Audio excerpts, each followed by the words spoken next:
Telugu Desam party ఎప్పుడో 1982లో ప్రారంభించారు మహానుభావుడు. ఆ తరువాత దానికి ఎన్నో ఆటుపోట్లు, ఎన్నో ఒడిదుడుకులు, ఎన్నో అప్ అండ్ డౌన్స్, ఎక్కడా తగ్గలే. ముఖ్యమంత్రి స్థాయిగా 3 సార్లు పనిచేసిన వ్యక్తి కూడా 52 రోజుల పాటు జైల్లో ఇబ్బందులు పడి, ఆ వయసులో కూడా గట్టెక్కి ముందుకొచ్చి మరొక్కసారి గవర్నమెంట్ ఫామ్ చేశారు. సో ఇవన్నీ దేనికోసం? రాష్ట్ర పరిస్థితులు బాలేవు కాబట్టి రాష్ట్ర ప్రజల కోసం, మనుగడ కోసం. ఈ నేపథ్యంలో ఒక్కసారిగా టీడీపీ, జనసేన కలిసి ముందుకెళ్ళాయి. బీజేపీని కూడా కలుపుకున్నాయి. సెంట్రల్లో కూడా ఎన్డీఏకి టీడీపీ వంతు పాత్ర అవసరమైంది. ఎన్డీఏ భాగస్వామ్య పక్షమైంది. సుమారుగా కేంద్రంలో 13 పార్టీలు ఉంటే 13లో టీడీపీ, జనసేన కూడా ఒకటయ్యాయి. అయితే రీసెంట్గా తెలుగుదేశం పార్టీ వర్కింగ్ ప్రెసిడెంట్గా లోకేష్ గారు ప్రమాణ స్వీకారం చేయడానికి సిద్ధంగా ఉన్నారు. మేబీ అయిపోయినట్టుంది కార్యక్రమం.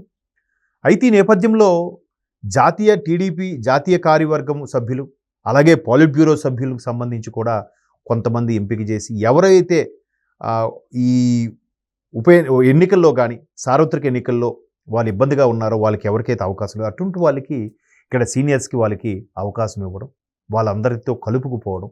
మరోవైపు సీనియర్స్కి, జూనియర్స్కి మధ్యలో అనుసంధానకర్తగా మంత్రి లోకేష్ లాంటి వాళ్ళు ఉండడం, అలాగే ఎంపీలు తీసుకుంటే రామ్మోహన్ నాయుడు గారు కానీ, కృష్ణదేవరాయలు గారు కానీ, అలాగే పెమ్మసాని గారు కానీ, వీళ్ళు కేంద్ర మంత్రులు వీళ్ళు కూడా ఉండడం, ఇంకా కొంచెం జన్జీ కేటగిరీలో ఉండే వాళ్ళు కూడా ఉండడం, సోషల్ మీడియాలో యాక్టివ్గా ఉండవు, వీళ్ళందరినీ కలుపుకుపోయే ప్రక్రియలో ముఖ్యమంత్రి చంద్రబాబు నాయుడు గారు ఆ సమావేశం సాక్షిగా కొన్ని మాటలు చెప్పారు. కొంచెం సీరియస్గా కూడా చెప్పారు. ఏంటంటే, జనరల్గా ఆయన ఎవరిని కూడా విమర్శించాలంటే ఎక్స్ట్రీమ్ లెవెల్కి వెళ్ళి విమర్శించడు, ఎప్పుడు చేయడు. ఒకవేళ పార్టీలో కింద స్థాయి, క్షేత్రస్థాయిలో కార్యకర్త విమర్శించినా దానికి ఒప్పుకోడు.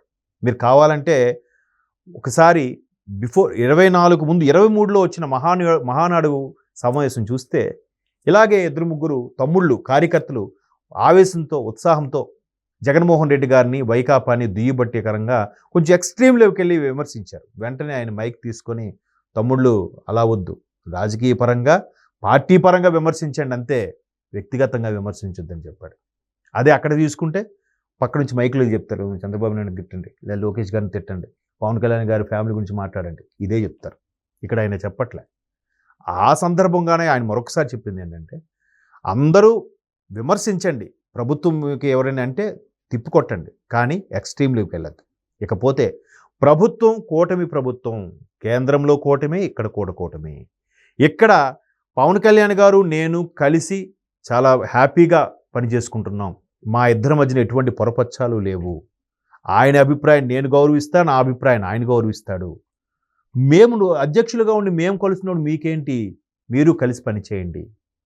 కుర్చీల కోసమో, ఫ్లెక్సీల కోసమో, లేదు నా ఫోటో వేయలేదని ఫీలింగులతోనో మీరు ఇబ్బంది పడద్దు. అంటే ఈ మధ్యకాలంలో కొన్ని ఘటనలు జరిగాయి. కొన్ని నియోజకవర్గాల్లో, అధ్యక్షుల నియోజకవర్గాల్లో కూడా కొన్ని ఇబ్బందికర పరిస్థితులు రావడం అంటే జనరల్గా వస్తాయి, సహజం. ఇప్పుడు ఇళ్లలో కూడా వరుసగా ఇంటికి 2-3 అల్లుళ్ళు ఉన్నారనగానే పెద్దలను పలకరించి 2 వాళ్ళని పలకరించలేదని, 2 వాళ్ళని పలకరించారు 3 వాళ్ళకి మంచినీరు ఇవ్వలేదని, ఇలాంటి అలకలు, పొరపచ్చాలు చిన్న చిన్న కుటుంబాలు ఉంటాయి. సో ఇక్కడ కూడా పార్టీలో కూడా కూటమిగా ముందుకెళ్తున్నారు కాబట్టి ఎక్స్ అనే పార్టీ వై అనే పార్టీ ఫ్లెక్సీ పెట్టలేదని, వై అనే పార్టీ ఎక్స్ అనే పార్టీని పేరే మెన్షన్ చేయలేదని, మాకు ఆహ్వానం రాలేదని, మా కోసం సెపరేట్గా కుర్చీ వేయలేదని, స్టేజ్ మీద వాళ్ళిద్దరే ఉన్నారని, ఇట్లాంటివి వస్తూ ఉంటాయి. బట్ అలాంటి చిన్న చిన్న వాటి కోసం ఫీల్ అయ్యి రాష్ట్ర భవిష్యత్తును దెబ్బతీయొద్దు, కూటమిగానే ముందుకెళ్దాం. పైపెచ్చు ఆయన ఇంకో మాట కూడా అన్నాడు. చాలామందికి ఇక్కడ ఉండే వాళ్ళ ఫీలింగ్ ఏంటంటే, టీడీపీ అత్యధిక సీట్లు 133ని సంపాదించుకుంది, ఈ ఒక 21 రిమైనింగ్ బీజేపీ. సో ఎక్కువ అధికారం మాదే కదా అని వీళ్ళు వాళ్ళ దగ్గర వాళ్ళని తక్కువ చేసి మాట్లాడడం, లేదా వాళ్ళు వీళ్ళ దగ్గర తక్కువ చేసి మాట్లాడడం, మేము త్యాగం చేయడం వల్లే కదా మీకు సీట్లు వచ్చాయని చెప్పి వీళ్ళు మాట్లాడడం, ఇవన్నీ చేయొద్దు, ఇవన్నీ పెట్టద్దు అని కొంచెం సీరియస్గానే చెప్పారు.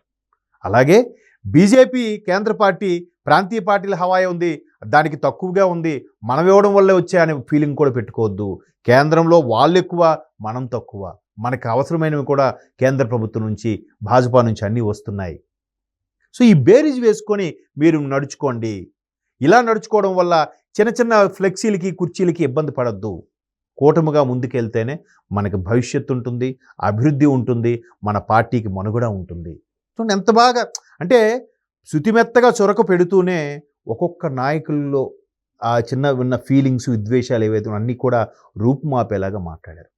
అలాగే ఎవరైతే రెబల్స్ ఉన్నారో వాళ్ళకి కొన్ని ఈ పాలిట్ బ్యూరోకి సంబంధించి, కార్యవర్గం సంబంధించి కొన్ని పదవులు ఇవ్వడం జరిగింది. అలాగే లోకేష్ గారికి వర్కింగ్ ప్రెసిడెంట్గా అప్పగించిన తర్వాత ఒక 252 మందితో కొత్త కార్యవర్గం అనేది ఏర్పాటు చేయడం జరిగింది. సో అలాగా 252 మందిలో ఎవరెవరు ఉన్నారు, ఏంటున్నారు, క్షేత్రస్థాయిలో ఎలా పనిచేయాలి, దీని విషయంలో అసలు ఆయన మరొకసారి చెప్పినా కూడా టీడీపీకి ఉండే క్షేత్రస్థాయిలో ఉండే బలము నాకు తెలిసి ఏ జాతీయ పార్టీకి కూడా లేదు. అంత గ్రౌండ్ లెవెల్లో పటిష్టంగా ఉంది. మొన్న ఒక సీనియర్ జర్నలిస్టు మిత్రుడు కలిసినప్పుడు కూడా ఆయన అదే అంటున్నాడు. ఈవెన్ తెలంగాణలో కూడా ఎప్పుడైతే గత ప్రభుత్వాలు కొన్ని కావాలని పార్టీని మట్టి కలిపేయాలని చూశారో, అయినప్పటికీ ఇప్పటికీ కొన్ని ఏరియాల్లో క్షేత్రస్థాయిలో టీడీపీ ఇంకా ఉంది. కాకపోతే ఇక్కడ పార్టీ పెద్దగా నాయకులు లేరు కాబట్టి వాళ్ళు వేరే సమ్ ఎక్స్నో వైనో ఆశ్రయించి అలా గడిపేస్తున్నారు. వాళ్ళందరికీ తెలుగుదేశం పార్టీ చేసిన సేవలు, తెలుగుదేశం పార్టీ ముఖ్యమంత్రి చంద్రబాబు నాయుడు గారు కానీ, అలాగే అన్నగారు ఎన్టీఆర్ గారు కానీ చేసిన పథకాలు ఇప్పటికీ కొంతమంది గుండెల్లో పెట్టుకున్నారు. సో అదిగో చరిత్ర. సో ఇక్కడ ఆంధ్రప్రదేశ్లో కూడా అంత బలమైన క్యాడరు పార్టీ గల పార్టీ నిజంగా తెలుగుదేశం పార్టీయే. అయితే ఈ పొరపచ్చాలు ఇవన్నిటిని కూడా సీరియస్గా తీసుకోకుండా కుటుంబంలో లేదా అన్నదమ్ముల మధ్య ఏదైతే విభేదాలు వస్తాయో మరలా ఒక కథా కార్యం జరిగినప్పుడు కలిసిపోతారుగా, మాట్లాడుకుంటారుగా. ఎన్ని వచ్చినా బయటవాడు ఎంటర్ అయ్యేసరికి రే మా అన్నయ్యని అంటావురా అంటాం. వాడు అన్నయ్యకి వాడికి మాటలు ఉండవు, వాళ్ళ అన్నయ్య వీడు కత్తులు నూరుకుంటారు. కానీ బయటవాడు ఎంటర్ అయ్యేసరికి మా అన్నయ్యని అనే ధైర్యం వచ్చిందిరా నీకు అని చెప్పి వీడు తిరిగి ఆడి మీద రేజ్ అయిపోతాడు. అది కదా బ్లడ్ రిలేషన్. సో అలాంటి బంధంతోనే, అట్లాంటి రిలేషన్తోనే ముందుకెళ్ళాలన్నది చంద్రబాబు నాయుడు గారి ఉద్బోధం. కాకపోతే చిన్న చిత్తగా పొరపచ్చాలు వచ్చాయి. ఈవెన్ మంత్రులు, అలాగే కీలకమైన ఎమ్మెల్సీలు, కొంతమంది సీనియర్ ఎమ్మెల్యేలు కూడా ప్రతి ఒక్కరు కూడా ఏ పార్టీకి చెందిన ఎమ్మెల్యే ఉంటే మిగతా 2 పార్టీలు కూడా కలుపుకుపోవాలి. ఏదైనా ప్రభుత్వపరమైన పథకాలు ఓపెనింగ్ అప్పుడు కానీ, లేదా ప్రభుత్వం సంబంధించిన అభివృద్ధిలో భాగంగా ఉన్నప్పుడు ఖచ్చితంగా వాళ్ళకు కూడా ఆహ్వానం వెళ్ళి వాళ్ళను కలుపుకుంటూ వెళ్ళాలి అనేది ముఖ్యమంత్రి చంద్రబాబు నాయుడు గారి ఉద్బోధన. సో ఒక్కొక్కటిగా ఈ రెబల్స్ని కానీ, మొన్న కూటమిలో భాగంగా కొంతమంది పోటీ చేయడానికి వాళ్ళకి అవకాశం దొరకలేదు ఎవరో, వాళ్ళందరికీ నామినేటెడ్ పోస్టులు కానీ, లేదా ఈ కార్యవర్గంలో పోస్టులు కానీ, లేదంటే లోకేష్ గారిని వర్కింగ్ ప్రెసిడెంట్ అయిన తర్వాత ఆ టీంలో కొంతమంది సభ్యులను పెట్టి క్షేత్రస్థాయిలో పార్టీని మరింత బలోపేతం చేసే దిశగా ముందుకు తీసుకెళ్లడం కానీ, మిగతా పార్టీలకి అనుసంధానకర్తగా కూడా కొంతమందిని నియమించడం అన్నీ జరుగుతున్నాయి. అయితే ఈ మధ్యకాలంలో ఒక సీనియర్ నా లీడరే, బట్ ఆయనకి రావాల్సింది వేరే వ్యక్తిగా పదవి పోటీ చేశారు, అక్కడ గెలిచారు. సో అటువంటి వ్యక్తులు ఆ నియోజకవర్గంలో, పేరు కూడా అనవసరం మీ అందరికీ తెలిసిందే, ఆ నియోజకవర్గంలో ఏవైతే పొరపచ్చాలు వచ్చారో ఉద్దేశంలో ఆయన పర్టికులర్గా పేరు ఎత్తలేదు, కానీ ఇండైరెక్ట్గా ఈ సూచనప్రాయమైన హెచ్చరికలు అయితే చేశారు. సో కలుపుకుపోతేనే అభివృద్ధి, మనుగడ. అందరికి తెలిసిందేగా, ఉమ్మడి కుటుంబం కలిసి ఉంటే కలదు సుఖమని, ఆ విధంగా చెప్పారు ఆయన.